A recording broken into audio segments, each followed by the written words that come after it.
प्रदेश से आ रही है ये बड़ी खबर। पुलिस अधीक्षक आदित्य प्रताप ने बताया कि जबलपुर में हुए पिता और पुत्र के दोहरे हत्याकांड के मामले में मुख्य आरोपी मुकुल सिंह ने पुलिस को के सामने सरेंडर कर दिया। इस हत्याकांड में शामिल मृतक की नाबालिग बेटी को भी पुलिस ने गिरफ्तार कर लिया है।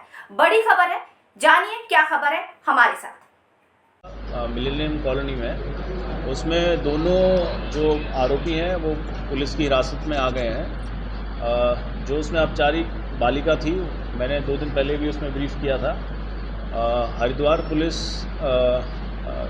को सूचना मिली थी, उसके बाद वहाँ पर उनकी कोतवाली पुलिस ने बहुत अच्छी कार्रवाई करते हुए और आरोपी औपचारिक बालिका है उसे अरेस्ट किया। और ये जो दूसरा जो बालिग आरोपी है मुकुल, ये वहाँ से फ़रार हो गया था और फ़रार होने के बाद कल ये जो है सिविल लाइन थाने पे पहुँचा है। इसने सरेंडर किया और इसके बाद पुलिस ने उसको गिरफ़्तार किया है। हम लोगों ने दोनों आरोपियों से पूछताछ की। पूछताछ में दोनों का कनाइवेंस निकल के आया है। जो कारण है हत्या का, उसमें यह है कि सितंबर में एक FIR जो औपचारिक बालिका है उसके द्वारा इस लड़के के खिलाफ कराई गई थी और वो उस केस में इसने जो बयान दिए थे वो इस लड़के के अगेंस्ट दिए थे और घर वालों का प्रेशर था, खासकर उसके फादर का प्रेशर था। और इसको ये डर लग रहा था कि घर वालों के प्रेशर में ये जो बयान हो गए हैं इसका कहीं कन्विक्शन नहीं हो जाए, इसको दोबारा जेल नहीं जाना पड़ जाए। और सितंबर के बाद से जब वो लड़की से इसकी बातचीत उसके घर वालों ने कट ऑफ करने का प्रयास किया, उसको इटारसी भेज दिया। उसके बाद ये लोग सॉफ्टवेयर का नाम क्या है, मौज, एक मौज ऐप करके है, उसके थ्रू ये लोग बात करने लगे। और फिर तभी से इनका ये प्लानिंग बनने लगी कि हमें मतलब दोनों इस बात पे कन्विंस हो गए कि पिता को रास्ते से हटाना पड़ेगा और उसको जब जब तक उनको रास्ते से हटाएंगे नहीं तब तक ये जो FIR हो गई है और इसमें कन्विक्शन हो जाएगा तो जो मुकुल है इसको जेल जाना पड़ेगा। और फिर पिता ने जाके जो लड़की के पिता हैं उन्होंने जाके लड़के के पिता को भी बोला कि किसी भी तरीके से ये लड़का जो है मेरी लड़की से दूर रहना चाहिए। तो इन दोनों के मन में ये आ गया था कि हम दोनों के बीच में इसके पिता अड़चन बन रहे हैं। तो इन्होंने सितंबर-अक्टूबर के बाद से ही लगातार प्लानिंग करना शुरू कर दिया। इस प्लानिंग के तहत ये लोग घटना से 2-3 दिन पहले भी जो है शहर में एक साथ घूमते दिखे हैं। उसके अलावा इन्होंने डिटेल्ड प्लानिंग की कि कैसे घर में एंट्री की जाएगी, कैसे जो गैस कटर और इस सब का जो इस्तेमाल है, ये दिखाने के लिए इनके मन में ये प्लान था कि हम इससे 2 काम कर सकते हैं। पहला ये है कि इन्होंने जो बैल्कनी से एंट्री दिखाई कि कोई चोर या कोई वारदात करने घुसा है और फिर उसको हम एक प्रॉपर्टी ऑफेंस के रूप में दिखा सकते हैं, जिसके बाद ये मर्डर की घटना हो जाएगी। ये भी इनका प्लानिंग था कि ये जो गैस कटर इससे तो इससे बॉडी के हम लोग टुकड़े करके और उसके बाद उसको छोटे पार्ट्स में काट के और बैग से हम उसको आगे कहीं डिस्पोजल कर सकते हैं। ये भी इन लोगों का प्लान था। लेकिन जब घटना हुई, घटना में जो अमाउंट ऑफ ब्लड और जो था उसको देख के ये दोनों थोड़ा सा इनको ये समझ में आ गया कि बॉडी का डिस्पोजल करना इतना इजी नहीं होगा। तो इन लोगों ने क्या किया कि पहले तो जो फादर की बॉडी थी उसको इन्होंने प्लास्टिक से कवर किया और ये कोशिश की कि कोई पूरे घर में थोड़ा सा अगरबत्ती और ये सुगंध लगाई ताकि उससे जो है बदबू नहीं आए। और जो इसका भाई था, भाई को इन्होंने मारने के बाद उसको फ्रिज में उसको पैक करके उसकी बॉडी को उसके अंदर डाल दिया था।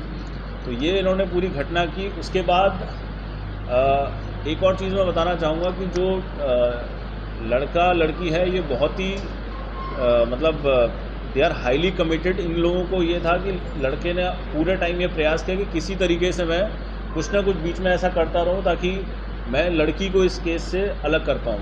तो उसने उस समय उसके घर वालों को मैसेज कराया। मैसेज करने के बाद वो फ़ोन आया, इन्होंने फ़ोन उठाया नहीं। उसके बाद इन्होंने अपनी सारी स्टोरीज़ इस प्रकार से बनाई कि जो है ये लड़का ही मेन आरोपी दिखे। फिर इन दोनों ने ऑल ओवर इंडिया ट्रैवल किया है। पहले जो ये मुकुल है वो निकला, फिर जो लड़की है वो निकली। उसके बाद ये लोग ऑल इंडिया ट्रैवल किए। इन्होंने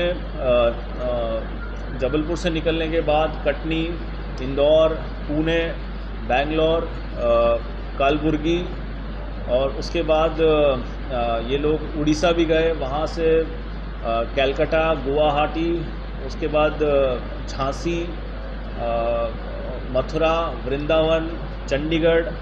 फिर इनके पास जब पैसे ख़त्म हो गए, पैसे ख़त्म होने के बाद ये अमृतसर से हरिद्वार के बीच में ये काफ़ी ट्रैवल करना बता रहे हैं, जिसमें ये डब्ल्यू टिकट ट्रेन से ट्रैवल करते थे। और ये अमृतसर में भंडारों में गुरुद्वारे में खाना खाते थे और पैक करा के खाना ले जाते थे। और हर की पौड़ी पे इनका बताना है कि हम वहाँ पर समय बिताते थे। उसके बाद दोबारा फिर ट्रेन पकड़ के ये इसी तरीके से टू एंड फ्रो करके अपना समय काट रहे थे। जब ये हरिद्वार में एक फ्रेश होने के लिए ये एक जगह गए, तो वहाँ पर नगर रक्षा समिति के ही एक मेंबर थी जिन्होंने एक्टिवली इसको देखा और देख के उनको थोड़ा सा शक हुआ और उन्होंने जो है हमें भी सूचना की और हरिद्वार पुलिस को भी सूचना की। और जिस उस पर जो है ये वहाँ पर पकड़ में आ पाए।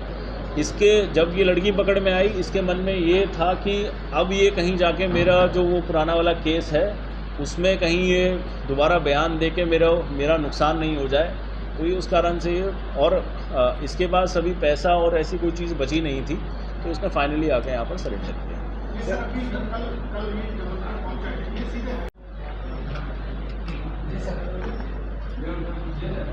सर, ये बिजनेस की जो गिरफ्तारी हुई थी अभी तक, पूछताछ में क्या सामने है और कितने लोगों को भी और रिमांड में लिया है? देखिए, अभी एज ऑफ प्लेटफॉर्म नंबर 2 से चलने वाली सुपरफास्ट एक्सप्रेस के यात्रियों आई एम हियर। तुम्हें नहीं, इसे मोबाइल चार्ज करना। दिमाग चार्ज कर अपना। ऐसे पब्लिक पोर्ट से फोन चार्ज किया तो पर्सनल डेटा होगा पब्लिक। देखा? पापा रुको, मैं पे करता हूँ। No signal. अब क्या करोगे? फ्री वाईफाई है ना। बुद्धू सुधर जा। पेमेंट्स के लिए नो ओपन वाईफाई। यानी फ्रॉड को करो बाय बाय। आरबीआई कहता है करो सही शुरुआत, बनो फाइनेंशियली स्मार्ट।